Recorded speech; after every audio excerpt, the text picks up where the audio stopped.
Hello, folks. This is Sam, and you are watching Sam's Wisdom.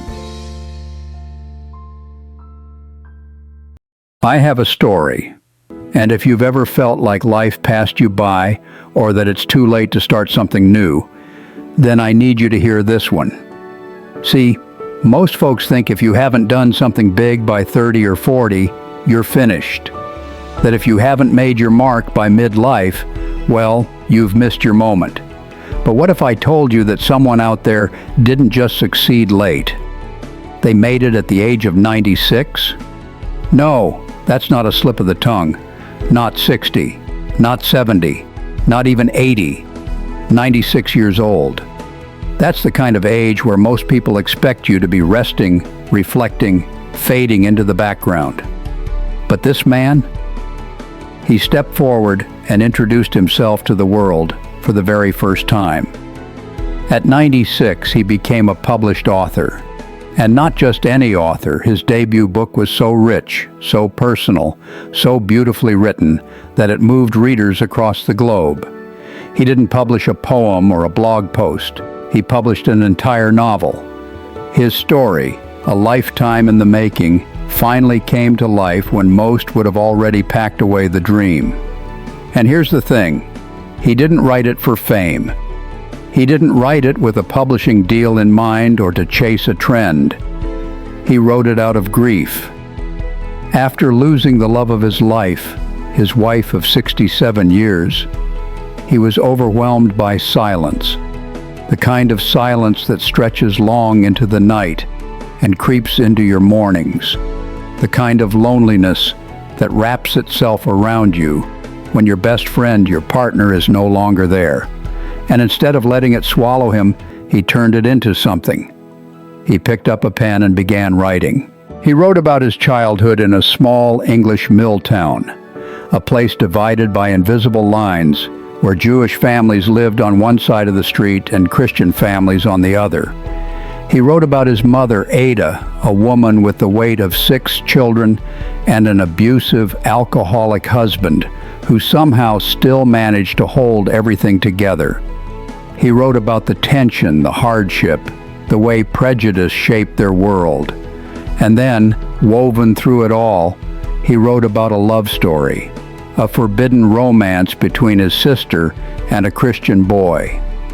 A story so personal, so quietly revolutionary, it gave his book its name, The Invisible Wall. He started writing it at 93. It was published when he was 96. And it wasn't a one-off. After that, he wrote more. The Dream, about his family's move to Chicago when he was 12. The Golden Willow, about his marriage and later years. And even a posthumous release, published in Italian, titled The Lying Dreamer. That man's name? Harry Bernstein. And if you haven't heard of him before, well, I hope you never forget him now. The Invisible Wall, his first book, is a beautiful, deeply human story.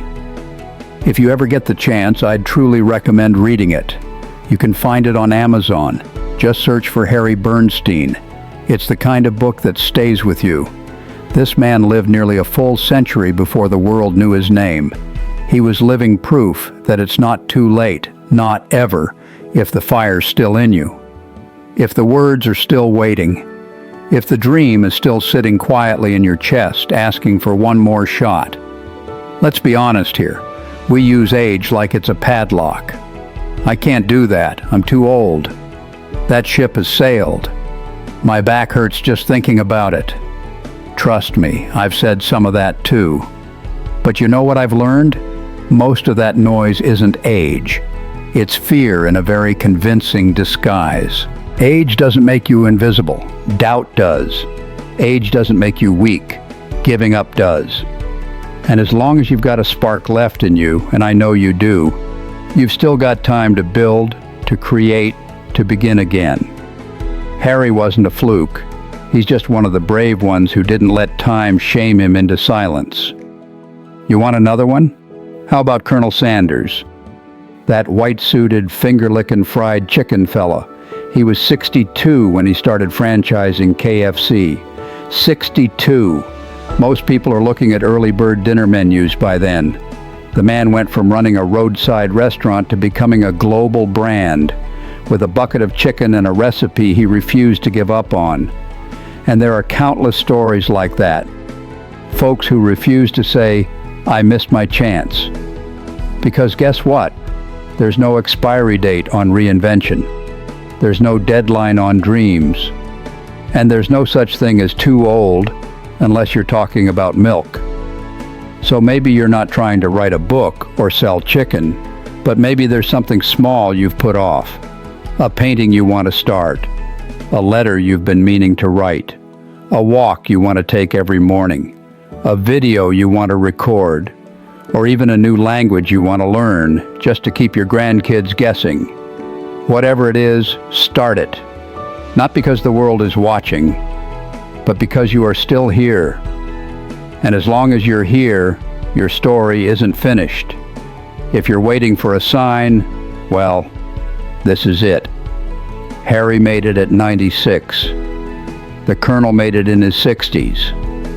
And you? You're right on time. So take a deep breath, roll your shoulders back, maybe crack your knuckles if they're not too creaky. And do that thing that's been sitting quietly on the shelf. Not tomorrow, today. Don't do it to impress anybody. Do it because you're still becoming someone. And frankly, I can't wait to see who you become next. If this gave you even a little push, I'd be honored if you hit that subscribe button. We talk like this often around here. Stories, second chances, and why it's never too late to live like you mean it. I'm Sam, and I'm glad you're not done yet. Let's go get it.